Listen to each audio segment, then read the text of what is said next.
Hello, and welcome to the Empowerography Podcast. This is a platform created for women's voices to be heard and a place to share their stories, journeys, and successes with the world for the purpose of helping other women who might be on similar journeys. We are empowering women one episode at a time.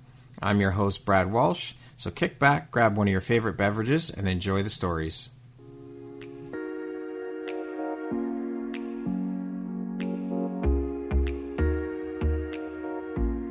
The world needs to hear your message and your story, so don't deny the world of that gift within you that the universe has given you. Someone out there needs to hear your story because it will support them in feeling hope, inspired, and even transformed. Do you want to discover how I help get my clients out of their own way, show up, and confidently share their message? I would love to extend an invitation to you to join me in my free masterclass, Start Your Own Podcast from Idea to Implementation, on Wednesday, April 5th at 1 p.m. Eastern.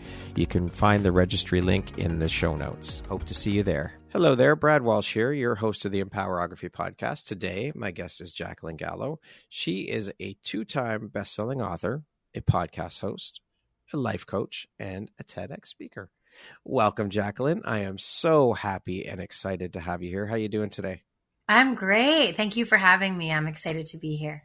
It is my honor and my pleasure. Thank you for taking and making the time to be here with me today. I am so excited to jump in and share all about the beautiful light you put out into the world through the work you do and your story and your journey. So with that being said, let us jump right in.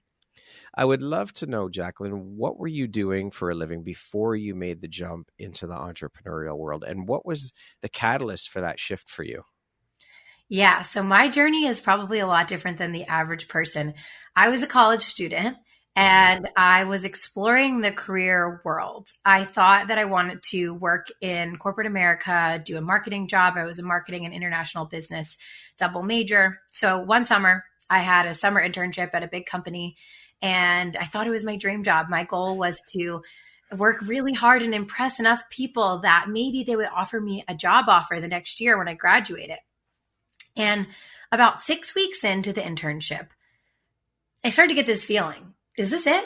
Is this every day for the rest of my life? Is this the dream? And so I started small, just exploring. I would meet with other departments and I would ask them about what they do. Maybe this isn't just the right specific line of work for me, the specific day to day, right? But the more people I talked to, the more people I met with, I realized that it was all kind of the same in a sense. And I was missing something that I was really seeking, which was the ability to set and achieve my own goals. There was this internal sense of fulfillment I was seeking that I just wasn't getting. And so for me at the time, it had nothing to do with money. It really didn't have anything to do with freedom or flexibility either at that time. At 21 years old, I enjoyed going to the office 9 to 5. I enjoyed being social. It was really just during the day, I couldn't feel fulfilled. I wasn't challenged. I wasn't going for these big goals. And even if I was going for goals, it was goals that someone else was setting about something I thought was stupid, for the record. And so I decided one day driving home from that internship that I was going to start a business. But I had no business ideas. I had no real expertise. And I figured, okay, well, maybe I should just write down my ideas. And so every day in a notebook, the last month of that internship, it was August of 2016, I would write down business ideas. And I decided that when I moved back into college for my senior year, I was going to pick an idea and run with it because I figured even if that idea didn't work, I would probably learn enough to start another business because I knew that I didn't want to get a job when I graduated. And I wanted to be able to say, hey, instead of taking a job, I'm doing this business. And long story short, I tried multiple ideas that failed over a span of about 2.5 years. One was a physical product that failed. One was an app that failed, all based on things that inspired me. So a lot of my early ideas were based on my struggle with an eating disorder in college and wanting to help more women have a more balanced relationship with food in their body. And so I was inspired by that personal experience. And while those endeavors failed, they set me up for everything I'm doing now, even though it was really, really challenging at the time. So that's kind of the story of a little bit of the early beginnings. So pretty much right out of school into entrepreneurship. Yeah, that's exactly. It is a very different journey than most people, because most people get out of school and into the corporate world, get stuck in that job, get the golden handcuffs on, and then just reach a point where it's like, fuck this, I'm done. I've had enough. I'm branching out on my own. Yeah, I feel like that's the most common path. And it's funny because my husband and I talk about it a lot because we've taken different paths, and he works in the corporate world and he's very entrepreneurial, and he'll come home and tell me things. And I'm like, I just can't relate to that because I've never had a job. And then we'll start cracking up. And we think it's funny, but it is pretty funny, actually. The fact that you've never had like a normal job is pretty funny, actually. Jaclyn, what drives, motivates, and inspires you to keep going and excelling at all that you do? Yeah, I think it's so important to be motivated because entrepreneurship is really hard, and pursuing any dream is hard. I think that that's something just to accept up front. There's going to be a lot of challenges. And honestly, if I knew how long it was going to take me to get to where I wanted to be, and I still am not, where I want to be because my goals are always growing. But in some sense, the life I'm living today is something I'd be so excited about years ago. But if I knew how long it was going to take and how hard it was going to be, I don't even know if I would have done it, really. It's been so challenging and thrown me for so many loops. And I would say that the number one thing that keeps me going is I don't want to sell myself short. And I know deep down that my full potential has this in it. And I don't know exactly what it looks like. I don't know all the answers, but I grew up in a household with a father who had a lot of regret. I remember when I was 7 years old, my dad and I were running errands on a Saturday, and we were driving around town, and he pointed out this building and he said, "See that building right there?" He said, "I almost bought it when I was 30 years old, and I wanted to open a deli and a seafood market, but my father talked me out of it, and it's the biggest regret of my life." And I remember being, this little girl saying like, "Daddy, what's regret mean?" Yeah. And, he didn't even have to answer because just his face and the look in his eyes, it spoke to me. And from that moment on, I decided I didn't want to live with regrets. And so even from a very young age, I've always been one to put myself out there and pursue things and be willing to fail, because the pain that I saw my dad experience and continue to experience, it's a conversation topic still to this day quite frequently. I never want to feel that. Yeah. And so every time I've been very close to giving up, and there have been times where, I'm researching jobs, I'm working on my resume, I have been very close to quitting, but I've never been able to do it because I just know that I'll sell myself short and I'll have that feeling of regret. I think every entrepreneur goes through that multiple times throughout their entrepreneurial journey. It is, I think, pretty much right up there next to raising kids. It is one of the hardest things to do because you are pushed and stretched and challenged. You're using muscles you've never used before. It is one hell of a fucking test being an entrepreneur. It is hard. And you said, do you really believe that if you knew before that you might not have done it? Ignorance is bliss, I guess. So it worked out the way it was supposed to. But do you really think that? No. Yeah. But I think that what I thought at the time it was going to be, it was just, and every new idea I have still, I'm like, I'm just going to add this new product or service or do this thing. Yeah. And it just always sounds so easy in my head. And then I start doing it. I'm like, oh my gosh, this is so hard. My husband and I, we also own a local ice cream and water ice shop in our town. We bought it a year ago. So we're like new in the game of being small business owners. And my mom asked me yesterday, actually, if you knew how much work was going to be involved versus how much you're actually making on a small business, would you have bought the business? And I said to her, if I knew that I was going to make $0 on this business for the next 20 years, I would still buy it because the lessons that I am learning, the relationships I am building are worth hundreds of millions of dollars. I just feel like they are the gold, the value. So I don't think you could put a price tag on those. Exactly. So as much as, this is so hard, I feel the same way about my business. It's not about the money. The lessons are so much more valuable. Yeah, you learn a fuck of a lot. That's for sure. So I want to jump into talking about your coaching. How would you describe your unique philosophy and approach to life coaching, and how did you develop it? Yeah. Well, I've been trained, so I think that that's important. Learning the basics of what is coaching and how do you help someone find kind of their own truths instead of just coming in with your own opinions, right, about what's best for them. Because I think that's something I personally experienced as this young entrepreneur. I was naive, I was malleable, I wanted to learn. And so every coaching program and course I could take, I would just blindly take and I would blindly follow advice. And it didn't work for me. It wasn't right for me. It wasn't what I wanted. It didn't fit into my vision or just my operating system as a human being. Yet I would try it anyway. And so that's something I learned from experience and also training of helping people to really figure out what's best for them. So my podcasts and my speeches and my clients, it's not about this is the one path. You should become an entrepreneur. You should do this or you should do that. It's what sparks your life. What makes you feel excited about your life and how do we figure that out? And so I think that that's something that shouldn't be unique, but somehow is, because everyone has these loud opinions on what other people should do with their life, especially on social media, in podcasts, right? It's like, be an entrepreneur, buy a small business, start a business, do this, do affiliate marketing, do X, do Y. And so my approach just isn't like that.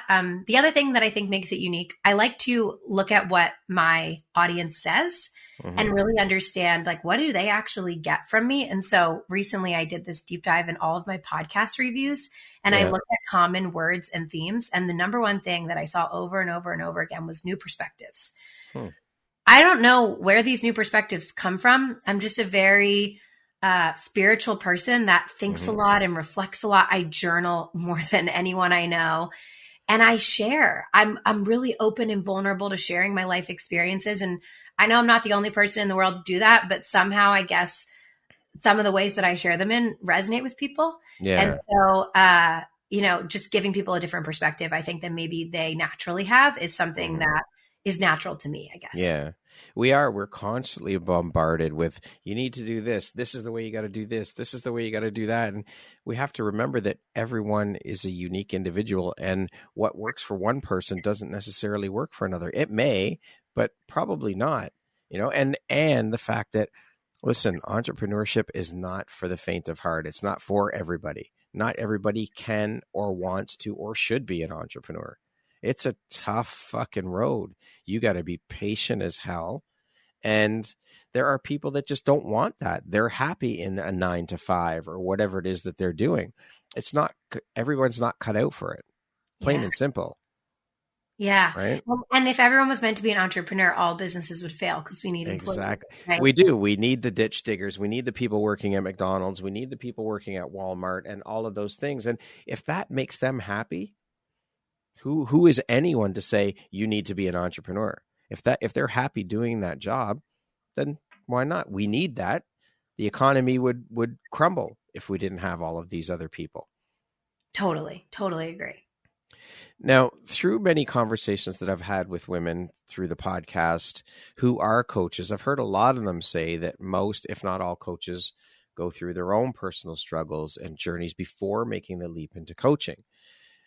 I mean, we're all human beings. We've all been through our shit. We've all had our different struggles in life as human beings. But what I've found through these conversations and with most of the people I speak with who are now coaches, their personal struggle or journey was the catalyst for moving into the coaching world. So can you share a little bit about your own personal journey that led you into the coaching world?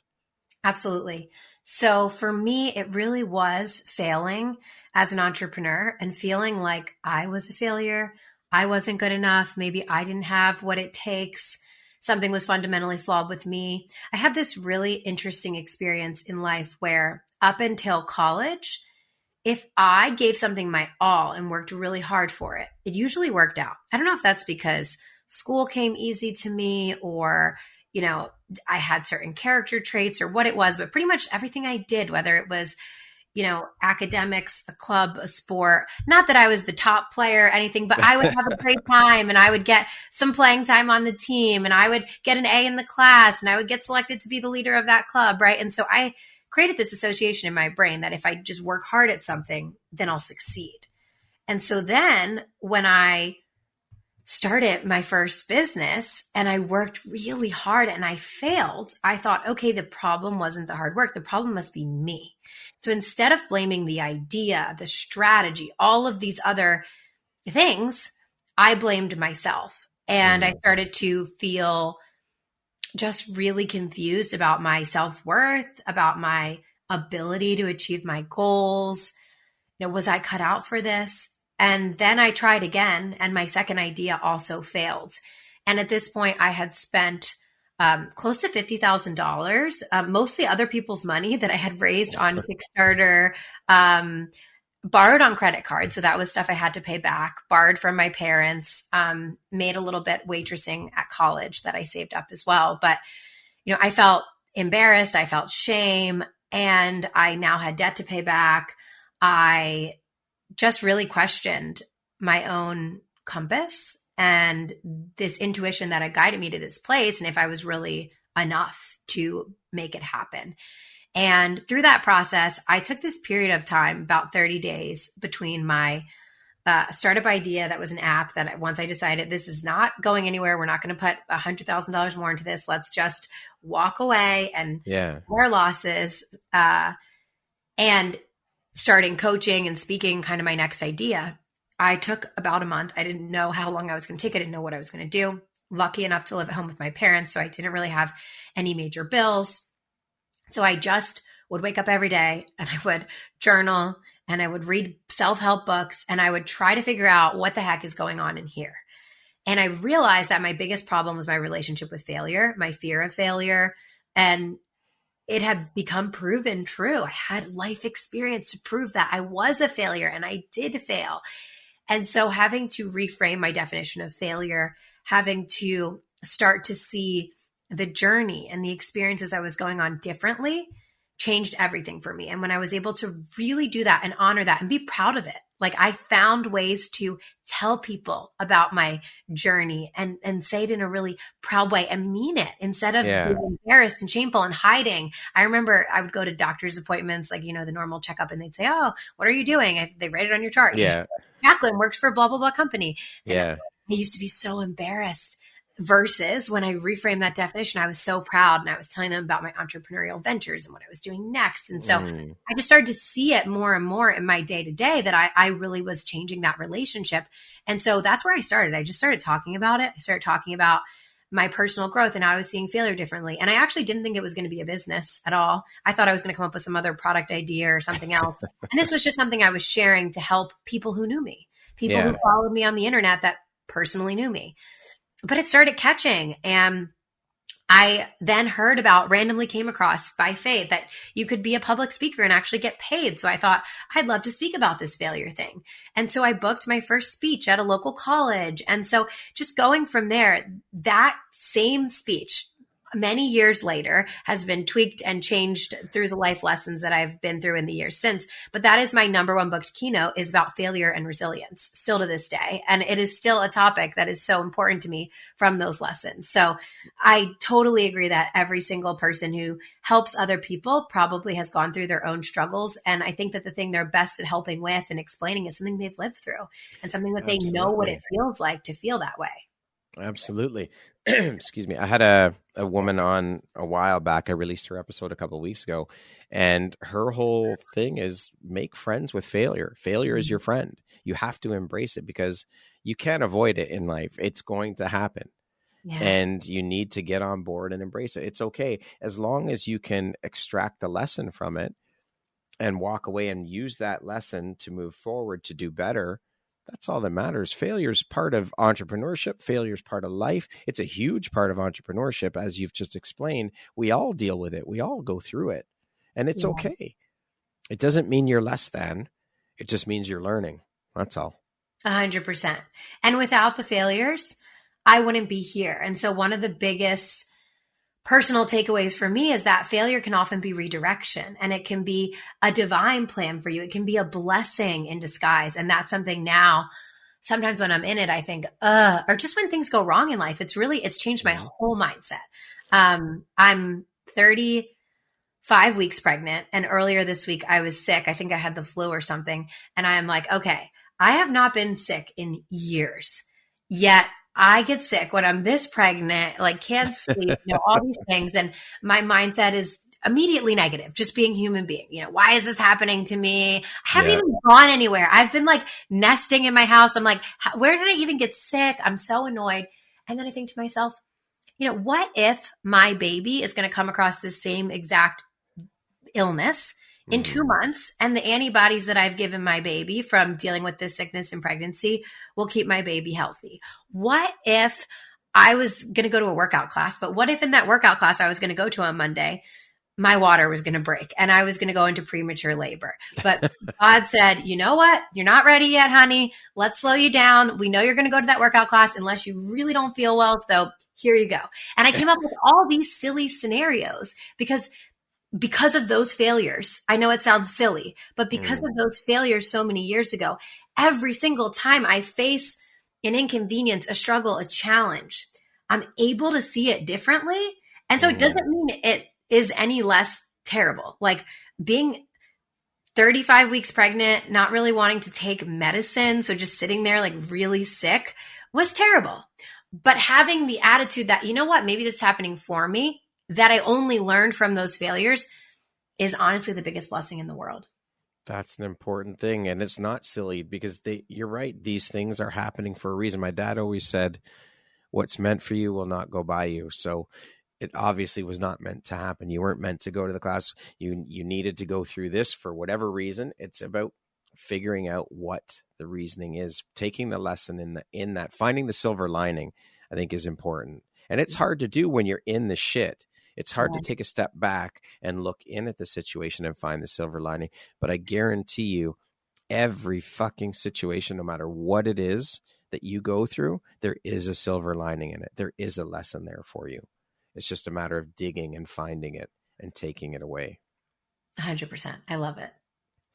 How have these experiences then helped shape the Jaclyn you are today, both personally and professionally?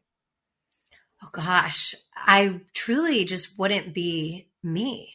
I think I've always been positive. I've always been upbeat. I read The Secret at 16. My senior year of high school, I started every single morning sending my girlfriends quotes, positive quotes for the day so we could end our senior year, on a good note. So I've always been positive and happy, but I'm so much more resilient and flexible. I would say those are the words to life's circumstance. And I know that I can be happy even in pretty challenging or crappy or non-ideal situations. And the more I see other adults behave in the same situations, it's puzzling to me. It's so puzzling. For example, this was probably 2 years ago. My husband and I had a wedding in Tennessee, a friend of his, from years prior. And we were the only people that we knew going to this entire wedding. It was in a small town in Tennessee, so we had to take a connecting flight. They didn't have any direct flights, the whole thing. So we get stranded in the Atlanta airport overnight. Flight is delayed, the whole thing. Our luggage was one of those mini planes where your luggage is like packed because there's not enough room. And so we didn't have our luggage. It's like somewhere missing. And all of these people are screaming, throwing temper tantrums at these poor flight attendants who do not decide when the plane leaves and if it doesn't. And their day is so ruined. And we're the ones who have a wedding to be at in the morning, right? And I'm sure everyone has different excuses, and some people maybe have really gone through something. Maybe someone lost a loved one or have a real reason to be there, something really important. But that being said, screaming about it's not going to get you any there faster. You should rent a car and drive because you could have been there in 5 hours. We looked it up. So my husband and I just go. We don't even approach the flight attendants. We go to the nearest hotel. We pay for the room. And this is a privilege that we could just pay for the room and not worry about it. Of course, I did get reimbursed for the room later by the airline. But, we go. We don't have any luggage. So we just have our clothes, no brushed teeth, nothing, You just go with it, right? Yeah. And I thought to myself, I feel really sad for all those people. And I feel like I used to be one of those people before I went through all of these struggles, building my business and failing because I didn't know how to be happy in situations that didn't go the way I wanted them to. But because so many situations didn't go the way I wanted them to, and I didn't want to be unhappy for years in my life, I chose to learn how to be flexible. I chose to learn how to adapt to different situations. And so, and again, another silly real life example, but that's how I think it shaped me. I think it's made me flexible. And if I could give that gift to everyone in the world, I would just bottle it up and hand it out to everyone, because I think it's such a blessing, because we're all going to go through things that are unplanned, that are for sure. Of course. It's hard. It's hard to do that. It's hard to get into that headspace where you have the self-awareness. Whereas, wait a minute, what good is this going to do? Like getting pissed off and yelling at someone who has no control over it. And speaking of control, let's be honest, the only thing that we as humans have control over is our reaction to situations. We can't control someone else's reaction. We can't control what someone else does. We can't control someone else's feelings. We can't control an airplane getting grounded because of whatever. You gotta give it up to the fact that you got to trust and allow, and you only have control over what you or how you react to situations and how you react to people. That's it. But it's a hard lesson to learn, and it's hard to get into that headspace and accept that. It takes work. And it takes constant work. It's not like something I'm always imperfect at, right? Sometimes I'm like, shouldn't have reacted that way, right? Like you should have went to the bathroom and took 3 deep breaths before you spoke, right? So we're all human, but the more you can practice it, the easier it gets. For sure. What is it that sets you and the work you do as a coach, Jaclyn, apart from other coaches? Why would they choose to work with you over someone else? Yeah, I think they just like my perspective and my style and my delivery. I think that we're all unique as individuals, right? No two people have the same DNA. So, I think it's really interesting in a world where there's a lot of competition and a lot of people feel like, I don't know, there's too much competition, or they don't want to encourage other people to be doing what they're doing. Whereas I just feel like, let's have as many people as possible doing this positive, uplifting work, because nobody has my DNA. Nobody has everything about the way that I speak, the way that I coach, the stories I have, the life experiences, and those things are just going to resonate with certain people, and they won't resonate with other people, and that's okay. So it's really just, I try to build a community of people who, for some reason, the way that I say it, the way that I explain it, it clicks for them in their brain. And maybe similar learning styles, or maybe it's, this is a weird one. People will say to me, I love the sound of your voice. I'm like, this is another funny story, actually, because when I was a kid, I screamed a lot. I had a lot of passion and energy. And my mom took me to the doctor. She's like, I think something's wrong with her voice, because I would lose my voice all the time. And I would always have laryngitis. And so they looked in my throat or did some kind of scan, and they said, oh, she has these like polyps that have grown on her vocal cords as a result of all the screaming. And we can remove them and it'll fix her voice, but we can't do it until she's 18 because it's dangerous. So my mom's like, okay. So I get to 18 and I'm like, I don't want to change my voice. That's so weird. Like, this is my voice, I'm like, it's not cancerous. There's no harm in them being in there. Right. And so I have the polyps, and it's hilarious. The first time someone told me, I like your voice, I thought, thank you, God, for those polyps and all of that screaming as a kid. Like, it's just so funny. So anyways, that's a silly one, but it really shows the example of all of the things adding up, and, the right people will find you. And that's what I believe, really. For sure. And that's another bit of the inner work, like that competition thing. I wholeheartedly, with every fiber of my being, believe that there is more than enough in this world to go around for everybody. I went through this shit when I decided I was leaving corporate and jumping into and starting my photography business. I had people saying to me, you're going to be a photographer? There's so many photographers out there. And it got in my head. I let it get in my head, and it ate away at me. And I started thinking, should I be doing this? Is this a wise choice? All the things. I ended up doing it, but even the first almost 2 years of my entrepreneurial journey, I was wavering back and forth. What the fuck did I do? Should I have done this? The competition mindset. Look, I'm not where these other photographers are. And it was constantly playing in my head and playing on my mind. And I got to a point where it's like, okay, there were times where I wanted to just throw in the towel and give it up and go back to work. Exactly what you were saying earlier. But I got to a point through mentorship and through practicing in my own head, in my own mind that, you know what? Fuck that. There's no competition out there. No one else sees things the way I do through the lens. No one else has my eyes. No one else provides the customer or client service that I do because they can't, because they're not me. Yeah. And it's a matter of getting to that point and realizing that the only competition there is me. As long as I can look back on my journey in my work and see that I've grown, I've improved, my work has gotten better, that's the only competition there is. And that's the way everyone should look at it. Although, again, it's very hard to get into that headspace. It takes work. It took me almost 2 years to get to that point with mentorship, with guidance. It's a hard fucking road. But once I got to that point, I was able to learn to turn the noise down internally. All the external shit was nothing. That's a cakewalk. That doesn't even bother me. I don't give a shit. But there's so many struggles that we face and go through, and it's different for everybody because we're all unique. But if you can learn to persevere and get through those struggles and not throw in the towel when times get tough, you're set. It's again, but as you said too, we're constantly working on ourselves. We are always evolving and growing as human beings. So the work's never done. Yeah. And if it was, like, what would be the point, right? Yeah. Like, life is about evolving and growing. It would be kind of boring if there was no challenge. Yeah, Truly. exactly. For sure. What, in your opinion, is one of the most important skill sets or qualities in a coach?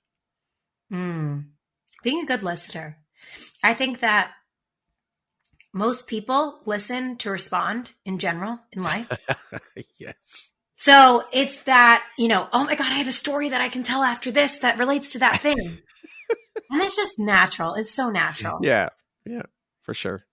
But as a coach, it's about them and the client and what they need and the direction that they need to go in, not what you want to say or you have to say. So you really have to learn. I remember when I first started, I had a hard time not interrupting people. And I realized that this was something I did in my personal life too. And I realized that my parents sometimes interrupt each other. So I must have saw that growing up. I would bite my tongue. I would literally, and that I couldn't talk until they were completely done. And then instead of thinking, what does Jaclyn want to say? What is Jaclyn's story or advice or, be the hero? I would use some of these coaching skill sets, like mirroring back what they say to me and, maybe offering a perspective shift or, some of these things that didn't come as naturally to me. I think they're practice skills that are really important if you're leading a coaching session. Yeah. What inspires you or lights you up the most about the work you do as a coach? Helping people create lives that they love. I feel like so many people are just mediocre, kind of miserable, kind of bleh. I mean, most people I interact with, most people I know, to be quite frank.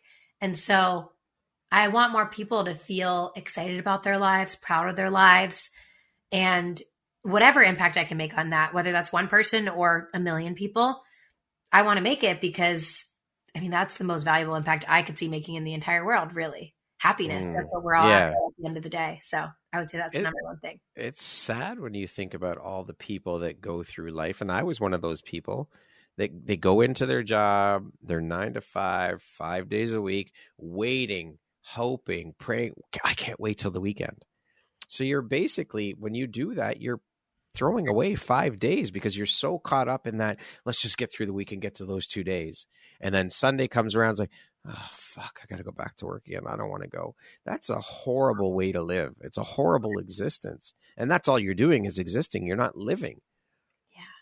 Yeah. I wish everyone could find that spark and do what lights them up and makes them happy and live life to the fullest. It would be such an incredible thing for everyone to find that joy. Couldn't agree more. And there's this quote I love. I have it as my laptop background.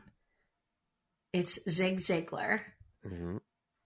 You can get everything in life you want if you will just help enough people get what they want.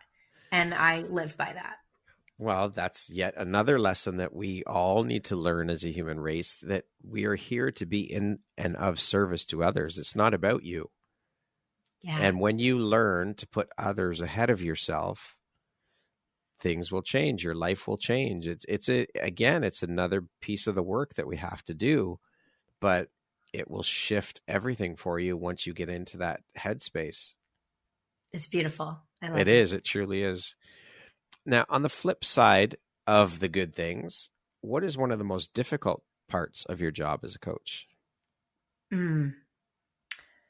I think it's difficult trying to grow a business and also work in the business.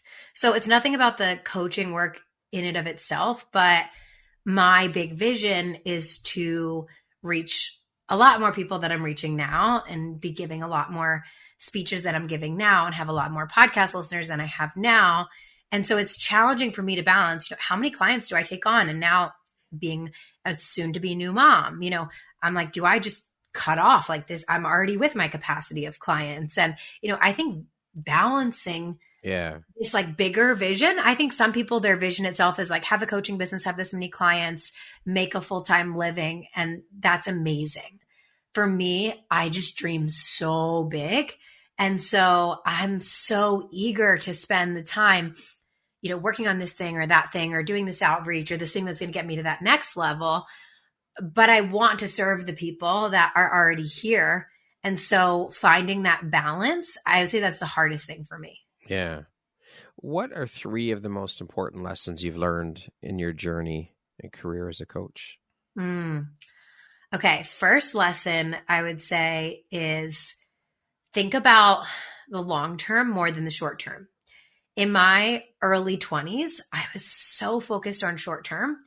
And I think part of it is financial need and scarcity. And, I was trying to move out of my parents' house. My husband, who was at the time my boyfriend, really wanted to buy a house. So I had to save up money, right? And so everything was so short term. But when I learned to look at where do I want to be in 10 years and what steps do I need to take now to get there, that's when things actually started growing much faster. I started being happier, more in alignment with my vision. I felt like the things I was doing were really getting me closer.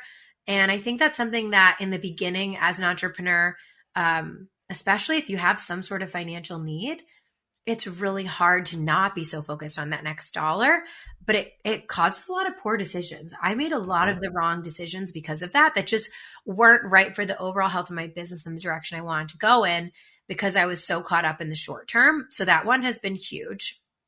Number 2, I would say is all around seeing every single thing that doesn't go the way I wanted it to as something better is coming. And really, really believing that. I know we've talked about that a little bit already. But I would say like in business, especially, I will try new ideas a lot and a lot of them won't work. Right. And usually I find out why they didn't work a couple months later, a year later, and something better does indeed come. So just knowing that it's okay to put my time into something. I think I had a lot of fear around wasting time.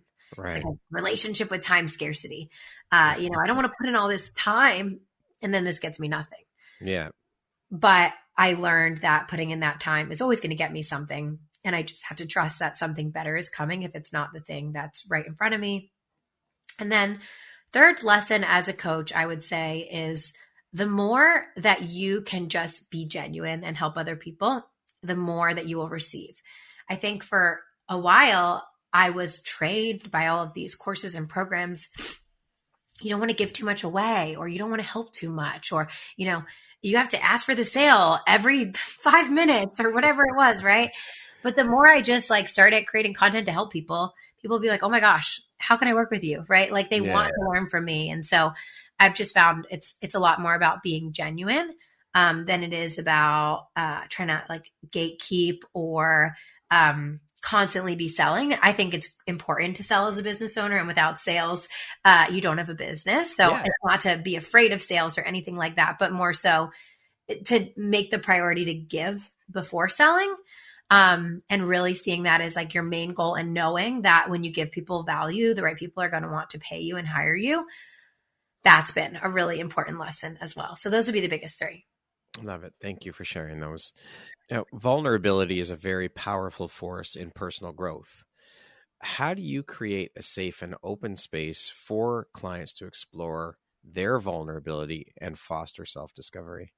I think it's about trust. So the person that hires you has to trust you and trust that everything's going to be confidential, that you will not judge them. And I think that comes over time. So in a first session with someone, they might share something that makes them a little like, oh, is she going to judge me? And they're going to look at my reaction to that, right? They're going to look at my facial expression. They're going to look at the way I respond. And if they can feel that I am fully open and have no judgment, that really is something that they then take unconsciously and will open up more and more and more. On a more tactical level, building rapport is a skill and something that in my coaching certification, we actually learned how to, at the beginning of a call, actually model someone's body language and model someone's tone and their breathing and all of these things to help them feel connected to you. So that's something that sometimes if someone feels a little bit more disconnected, I'll try that technical skill more, just to try to build that. But I would say it's trust that comes over time. And I think a lot of people who are going to pay you and pay money to you, they have a little bit of trust that they've established from your content, from the things you've already done. And so that's really good baseline to start with, I would say. Beautiful. Now, empathy is a strength and important piece of coaching as well, but maintaining boundaries is crucial. So how do you strike a balance between being empathetic and establishing healthy boundaries in your coaching relationships? This was a hard one for me. I used to be available all the time. I would be answering clients on a Saturday night at 11 p.m. and it just felt bad to me, not only for my own mental health, but for theirs. I thought, how is this helping them? They're so dependent on me and what Jaclyn thinks and how Jaclyn would respond instead of empowering them with the tools to do it themselves. And so I got to a point where I asked myself, what is best for me? And what was best for me was to have our coaching sessions and have them go run with it. And they don't need to message me 100 times or ask me a bunch of questions. And if they have a question, then they can save it and we have a call the next week, right?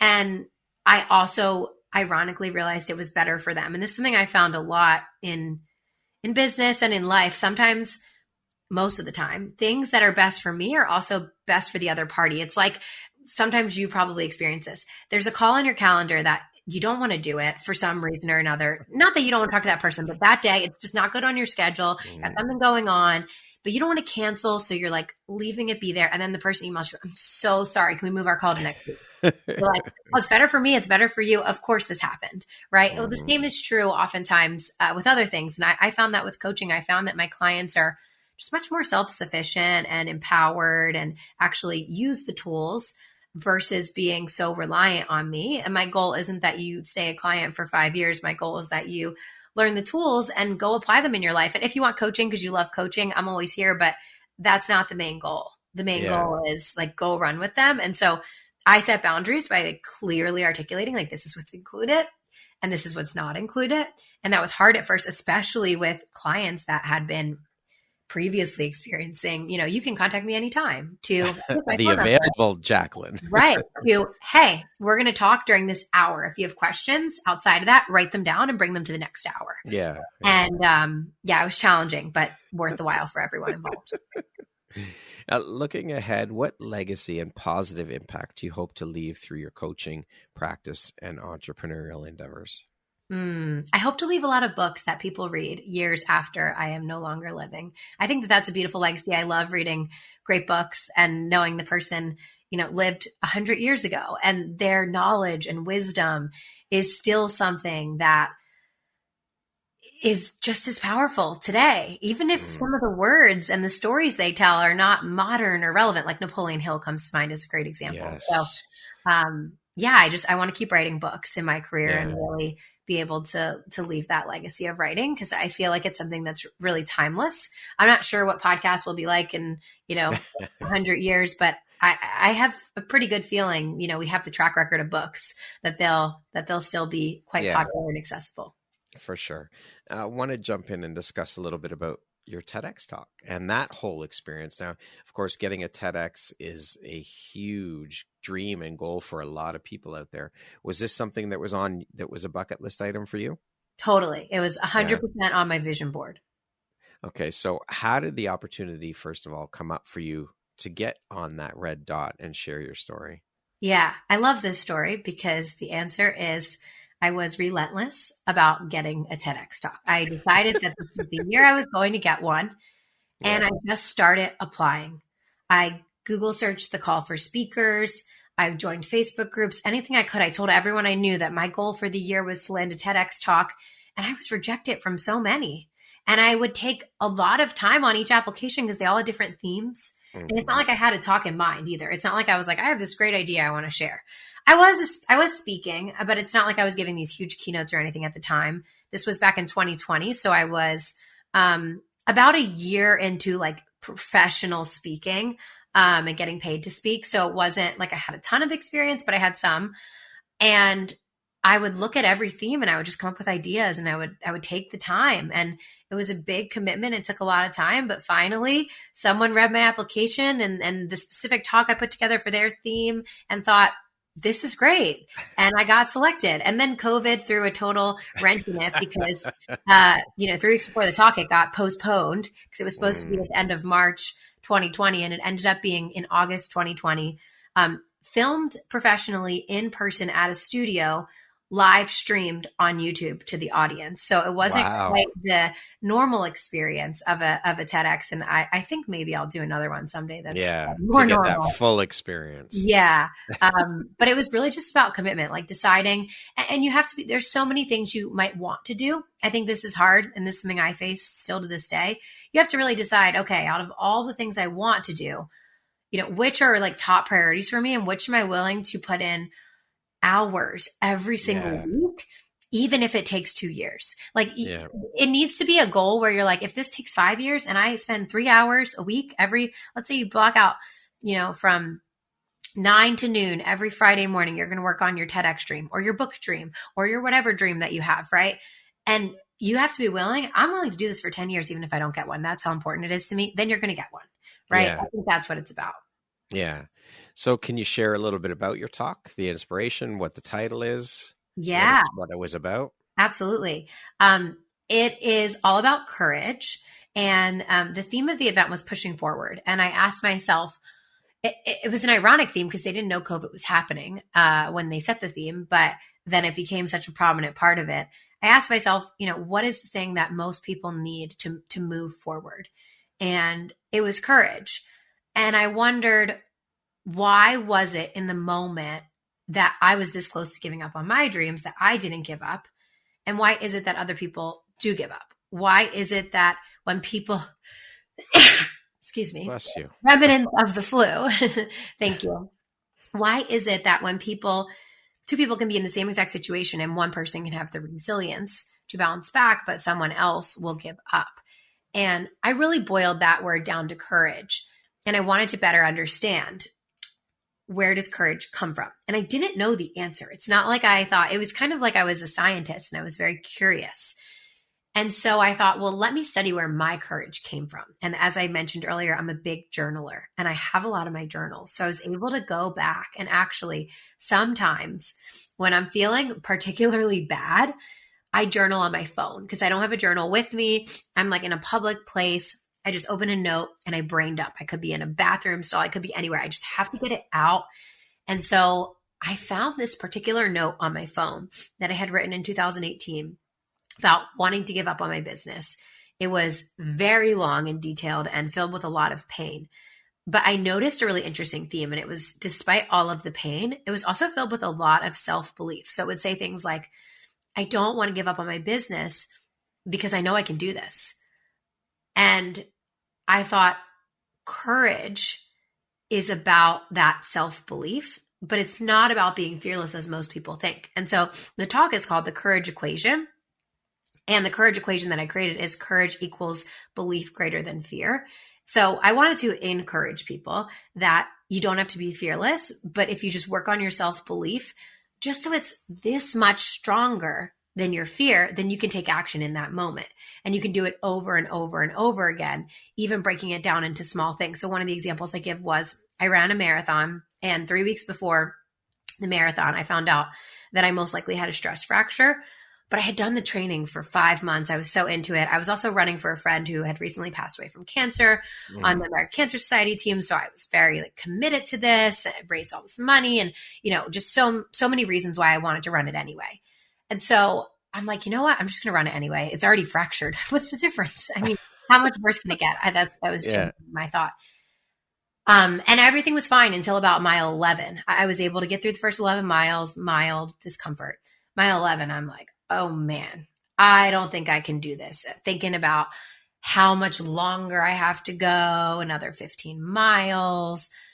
And my self-talk in that moment was so life-changing because I said to myself, maybe you can't finish, maybe you can't, but can you take the next step? And my answer was yes. And so I would take one more step. And I just kept asking myself, just take the next step as long as you can take the next step. And I did it over and over and over and over again for the next 15 miles. And I finished the race. And I thought about how in each moment I had the self-belief to take just one more step. So it's not about having this insane level of confidence and, believing that you can do all of these crazy things. Break it down. Can you take the next step? And so I really wanted to make it tangible for people to know that like wherever they're at is enough and they're this close to pushing forward and they're this close to courage. They just need that little bit of self-belief. So that's the intention with the talk. Awesome. I love it. Thank you for sharing that. Now, let's jump into a little bit about your journey into becoming an author. As mentioned off the top, you are a 2-time international best-selling author. What inspired you to actually sit down and write your books? And what is the subject matter and titles of the book? How long did it take you to write them? Yeah, another non-traditional story, but I think this is where fate comes in. So back to college, senior year, when I decided I was going to start a business, I thought I should sign up for an entrepreneurship class. I went to Georgetown, and at the time, believe it or not, there was only one entrepreneurship class in the whole school. Now there's a minor and all these things. Back then, it was very new to the entrepreneurial space. So the one entrepreneurship class was called Launching the Venture. It was supposed to be about launching a business idea, coming up with a business plan, pitching it, all these things. So I signed up for the class, and on the first day of class, my professor says that he had actually resigned from this class. He's an adjunct professor. He has his own business. And he thought that this class was a total waste of his time because he would help students come up with a fake business idea. They never launched it. They created a PowerPoint. And that was the extent of the class. And what did they actually learn? Right. And so he had gone at the end of the last semester to the dean and said, look, I just don't think that this class is really anything super special. I don't feel really connected to it. So I'm going to resign. She said, please don't resign. You're our entrepreneurship professor. Please, we will give you full freedom. Do whatever you want with the class. If you need some funding, whatever you need. How could you teach the kids entrepreneurship in a classroom setting? So he's like, okay, I'll think about it. So he's chatting with different friends who are entrepreneurs and trying to figure out, what do we all have in common? And they all had one thing in common. They had all written and published books. And he was like, I think the process of choosing a target audience, then actually marketing the book, selling the book, right? All of those things, creating the content that's actually going to resonate with target audience is really like a mini business. Mm-hmm. I think it would be a great way to teach the students entrepreneurship. So on the first day of class, he tells us that our assignment for the year, it was a year-long class, was going to be to write a book. Half the class drops. I call my parents. I tell them that I'm writing a book. Now, to preface this, I have very supportive parents. Like everything I've ever said I want to do in my life, they're like, you got this. But I've never been good at writing. So when I went to college, I remember I needed so much help on my college essays, the whole thing. I was never really, English was probably my lowest grade compared to math and the other classes. I've always kind of struggled with writing. So my mom says to me, Jaclyn, I'd be more confident if you told me you were running for president than writing a book. And so that kind of shares with you that you don't have to be an expert at it, whatever it is you want to do, whether it's writing a book or something else. You can start as a beginner and you can get better with practice. And I do believe in going with things you're naturally talented at. I think speaking comes much more naturally to me, but I've actually fallen in love with writing, and I've gotten pretty good at writing from writing. So anyways, that first year wrote the book. My first book is called The Cusp Method, and it's a method I created to help people who are struggling with their relationship with food, with that yo-yo dieting, inspired by my struggle with disordered eating in college. I interview a lot of psychologists and dietitians about the different challenges, and I share my stories. So kind of my first book sharing, like, here are my own personal struggles. Here's how I solve them, which is kind of cool because that's basically what I do for a living now. And I didn't know it then.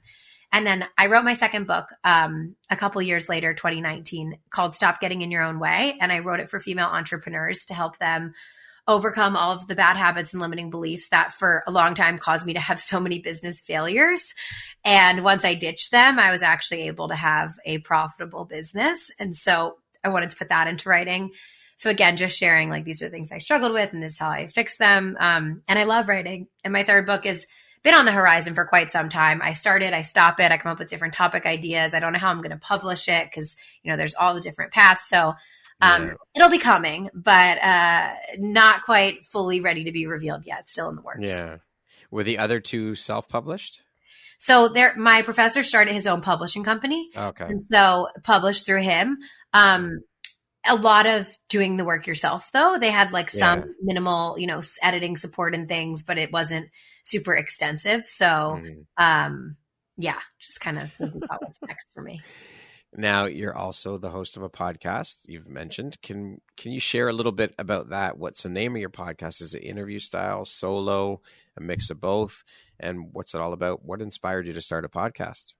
Yeah, it's called Spark Your Light, and it is about helping women connect to that feeling where they feel sparked in everyday life, helping more women really find paths. So we talk about manifestation, we talk about goal setting, we talk about new mindset perspectives, anything to help you really get to that place where you feel sparked in everyday life.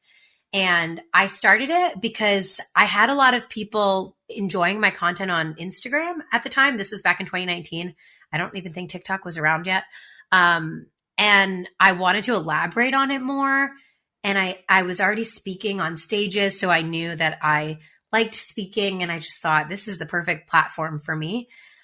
And it really is. It's one of my favorite things in the entire world that I get to do. So I love it. I'm really grateful.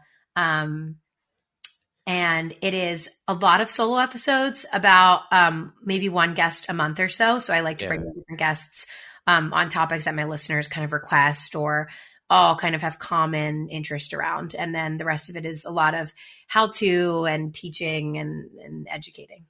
Okay. Beautiful. Thank you for sharing that. What would you say is one of the most important things you've learned in your life? And what was your life like before you learned it? And what was your life like after learning it? One of the most important things I've learned is that all things that are easy now were once hard for you. And so in order to create an easy life, which most of us are ultimately seeking on some level, the answer is to do the hard things. But most people, myself included in the past, think that the answer is to take the easy way out. And so even though I did the hard thing of having a business, I always had this part of me that wanted to take the easy way. How can I make this easy? And I would avoid doing things that seemed arduous, that seemed like they were going to take many years before I saw a payoff, right? And it created more hard, ironically. And I realized that everything in my life, when the first time I drove a car, it was hard. Now it's easy. The first time I wrote a book, oh my gosh, it was so hard. But now when I sit down to write, I love it. It's like, oh my God, if I could just go to a coffee shop and write every day and didn't have anything else to do, like that sounds like a dream, right? And so it's so funny how the things that we believe are going to make our life easier actually make them harder, but embracing the hard things from the beginning ultimately create more ease. And since I've embraced that concept, I've just propelled myself forward, really. And I've enjoyed doing it. And the most ironic thing of all is that I found so much joy doing the hard things. My husband and I had a firsthand experience with this in December, so not too long ago. We were at the Christmas parade in our town, and basically each business that's kind of on the parade route usually gives something for free to the community for the parade. And so our small ice cream shop was giving away some holiday ice cream flavors. We had an employee there. So we're like, okay, everything's fine. We can go easy route and enjoy the parade, stand with our family, a bunch of nieces and nephews, see them, their faces while Santa goes by, whatever. And I go over to my husband and I say, there's people inside the store. And he's like, what? I'm like, yeah, there's like all these people inside the store because we have a table outside. We're giving away stuff. And I was like, can you go kick them out? Because I don't want anyone stealing anything, whatever. He says, kick them out. You better go serve them. So I go in the store and I get behind the counter and I start scooping ice cream and taking orders. And 3 hours later, we have been nonstop busy, lying down the block in the middle of December in a cold Philadelphia climate where we have barely done any sales all winter. And, we looked at each other on Sunday after the weekend was over. And sometimes we do this where we reflect, what was your favorite part of the weekend? And we both said it was working. And we had this idea in our head that we didn't want to work in our business. We had employees and this was going to be passive and all these things. Yet that was our favorite part of the weekend. And so I've learned that sometimes doing the hard thing can also be the most rewarding. And so by embracing that, not only have I made amazing progress in all of my goals, but I've been happier, ironically. Yeah. Beautiful. What do you think your unique skill set or superpower is that's helped you become successful? I think it's very natural for me to take stories and metaphors and turn them into lessons for people, which psychologically lands well with people's unconscious mind and helps them learn things. And it's just something I kind of do without thinking. I don't need to it's just something I'm naturally good at. So I think we all have our natural skills. That's probably my best one, which makes sense why I do what I do, I think. Now, speaking of success, how do you define that word? What does the word success mean to you? For me, success is really about whatever makes you happy is a strong word because it's not going to be happy every day, but like whatever your personal goals are that are in alignment with your life and values that you want. And so I feel so successful just because I have a business that is profitable, that pays me a salary, that I get to do work I enjoy. Does it mean that I'm making my dream amount of money or that I'm reaching my dream amount of people? No, that's a different level of success, right? And I felt successful, to be honest. Maybe I didn't feel it then, but I know I feel it now looking back. And I know I would feel it in the future because of what I know now, even when I was failing, because for me, success was trying. For me, success was honoring myself, was putting myself out there, was going for my dreams. So I think it's going to be a different mark for everyone. But the best thing you can do is to honor the process and honor where you are. And if you can feel true pride in where you are, it's not going to hold you back. I think I used to be afraid that if I felt proud of where I was now, I would get comfortable and I wouldn't keep moving forward towards my goals. I actually feel more propelled. I feel more prepared. I feel more capable because of that sense of pride. So that's where I create my success from. Thank you for sharing that. What does the word empowerment mean to you? Empowerment, I picture a fire inside of you where you feel capable of whatever it is that you want to do in your life. That's what empowerment is all about for me. Love it. Okay, we're going to jump into a little rapid fire section here. So the next grouping of questions just be 2, 3, 4-word answer type thing, okay? How would you describe yourself in one word?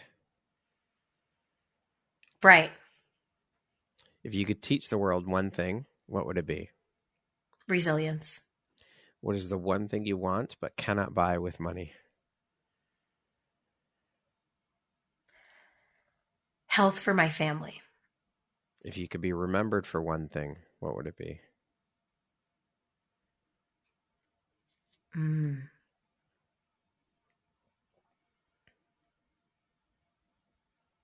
Helping people be happier.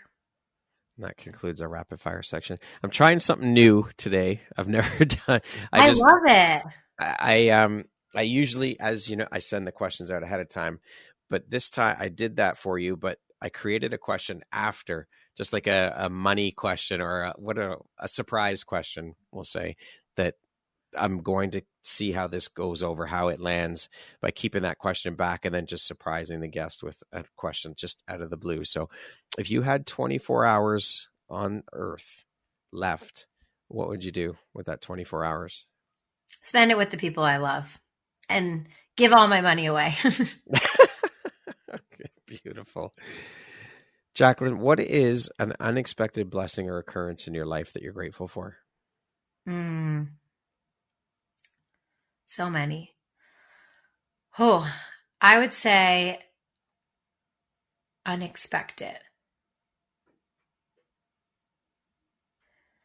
I would say my marriage. I would say that I knew when I was getting married that I was moving a happy relationship to the next level. But I didn't know how we would grow together and evolve as adults, as entrepreneurs, as now parents. And I think we're lucky. I always say that we're lucky. I don't take it for granted that some people grow apart and some people have a lot of struggles and challenges. And I always say, like, I didn't know it could be this good. And I think that if you're lucky enough to be married to someone who uplifts you and supports you and really helps you move forward towards your goals, I mean, it's probably one of the top and most important blessings, because that's the person you're with most of the time. It's the person you spend most of your time with, so they influence you greatly. So I would say that's probably, in some sense, unexpected about how good it could actually be, I guess. Yeah. Yeah. What is your why? Again, it's just that desire to avoid regret and live a life that really reaches my full potential. Yeah. Your dad really struck a chord with you with that one. He did. Sure. Yeah. And he knows it. I always tell him, I'm like, I talk about you in my speeches. If you could step into my shoes, what question would you have asked yourself that I didn't ask you?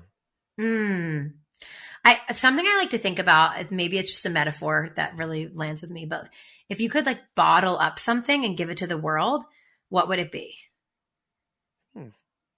That's interesting. I just feel like if we could like take a feeling or a belief, I just imagine like you're handing out like water bottles and you could just give it to everyone. Like, what would that one be? Love. Ooh, that's a good one. Yeah. The world needs it. And that is the highest vibration on the planet. So that's what I would give. Yeah. I would give love. I love that question, actually. That's a great, I'm going to steal that and use that. Yeah. I always think about it. That's just like a way, like whenever I think about a feeling or a belief I'm so passionate about, I just want to bottle this up. I might have even said it on this interview. I always think that. So yeah. That is an awesome question. I am definitely going to steal that from you. Please do. If you had the opportunity to sit down and have a 1-hour conversation with one woman, any woman in the world, who would it be and why? I think Sarah Blakely. I'm really impressed with her success and her journey and just all of the knowledge that she has. And I just think that she has so much to share. If you could go back and give your younger self one piece of advice, what would that piece of advice be? Focus on the long term. Stop chasing the short term things. You'll be where you want to be much quicker. Play the long game. Always. Always.